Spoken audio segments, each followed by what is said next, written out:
Puji Tuhan, selamat pagi Bapak Ibu Saudara. Mengucap syukur kepada Tuhan buat hari yang baru yang Tuhan beri dalam kehidupan kita.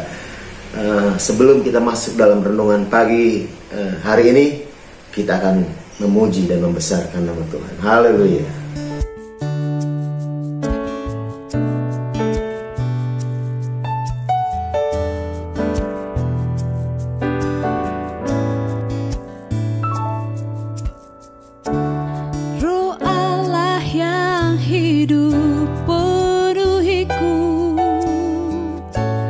Roh Allah yang hidup pulihkanku, turunlah urapan ke atasku, membangkitkan kuasa-Mu. Roh Allah yang hidup penuhiku, Roh Allah yang hidup pulihkanku, turunlah urapan ke atasku, membangkitkan kuasa-Mu, membebaskan hidup yang terbelenggu, memulihkan hati mereka yang terluka, serta menculikkan mata yang buta.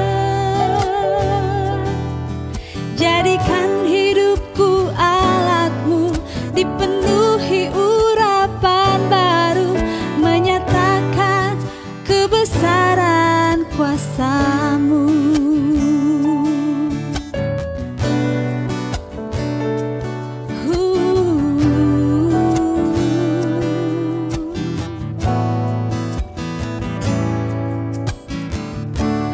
Roh Allah yang hidup penuhiku,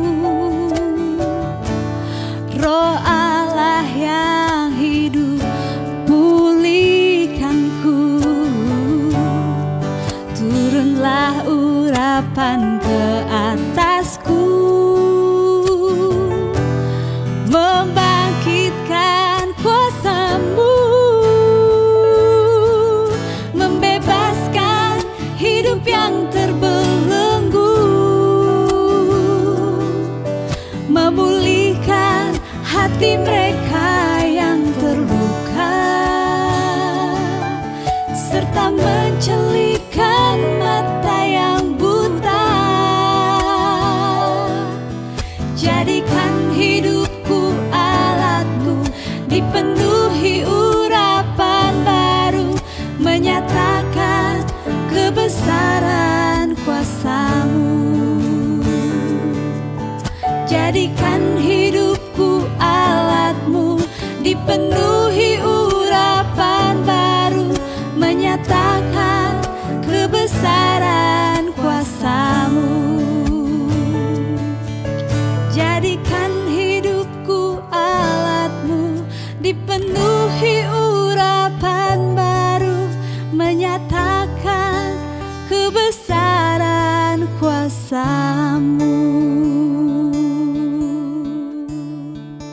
Bapa kami dalam surga, kami mengucap syukur buat hari ini Tuhan. Hari yang penuh dengan berkat, hari yang Tuhan sediakan buat kami. Dan kami percaya Tuhan akan lakukan banyak mujizat dalam kehidupan kami semua. Kami akan mendengarkan renungan firman-Mu. Biarkanlah Tuhan mengurapi kami, sehingga apa yang Tuhan mau dalam renungan pagi ini akan jadi berkat buat kami. Terpuji nama Tuhan, dalam nama Tuhan Yesus kami berdoa. Haleluya, amin. Saudara, renungan pagi kita hari ini saya beri tema Roh Kudus mengubahkan. Kita ambil dari Kisah Para Rasul pasal 1 ayatnya yang ke-8.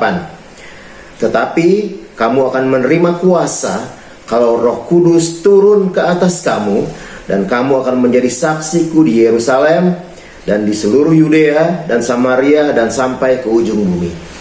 Tapi hari ini saudara, saya akan ambil di bagian A-nya saja. Saya bacakan saudara. Tetapi kamu akan menerima kuasa kalau Roh Kudus turun ke atas kamu. Jadi hanya sepenggal ini aja dulu yang saya ingin sampaikan. Saudara, kuasa apa? Kuasa apa? Kuasa yang di ayat ini saya akan menekankan adalah kuasa untuk menguasai diri kita dulu. Sebelum kita jadi saksi, kita harus memiliki kuasa. Nah, saudara, di dalam Kejadian 6 ayat 5, saudara, ada beberapa ayat yang saya ingin bacakan kepada kita semua tentang kecenderungan kita manusia adalah jahat. Nah, kita perlu Roh Kudus untuk memberikan kuasa kepada kita untuk kemudian mengatasi hal ini, saudara. Kejadian 6 ayat 5 saya baca. Ketika dilihat Tuhan bahwa kejahatan manusia besar di bumi dan bahwa segala kecenderungan hatinya selalu membuat kejahatan semata-mata. Di perjanjian lama Tuhan kasih tahu ini, bahwa manusia kecenderungannya itu berbuat jahat. Nah, saudara, di dalam perjanjian baru saya ngelihat apa yang Rasul Paulus katakan. Di dalam Roma 7, saya baca beberapa ayat, saudara. Roma 7 ayat 15. Sebab apa yang aku perbuat, aku tidak tahu, karena bukan apa yang aku kehendaki yang aku perbuat, tetapi apa yang aku benci itulah yang aku perbuat. Jadi jika aku berbuat apa yang tidak aku kehendaki, aku menyetujui bahwa hukum Taurat itu baik. Kalau demikian, bukan aku lagi yang memperbuatnya, tetapi dosa yang ada di dalam aku. Sebab aku tahu bahwa di dalam aku, yaitu di dalam aku sebagai manusia, tidak ada sesuatu yang baik. Sebab kehendak memang ada di dalam aku, tetapi bukan hal berbuat apa yang baik. Sampai di situ, saudara. Jadi Rasul Paulus juga mengakui bahwa sering kali dia berbuat sesuatu yang di luar kehendaknya. Kehendaknya baik, tapi yang dilakukan yang tidak baik. Ini kecenderungan manusia adalah berbuat kejahatan. Nah, saudara, saya punya ilustrasi dan ini menjadi akhir dari renungan kita, saudara. Kalau saudara lihat sekarang, ada satu ilustrasi yang saya sampaikan. Saudara, bagaimana kalau dari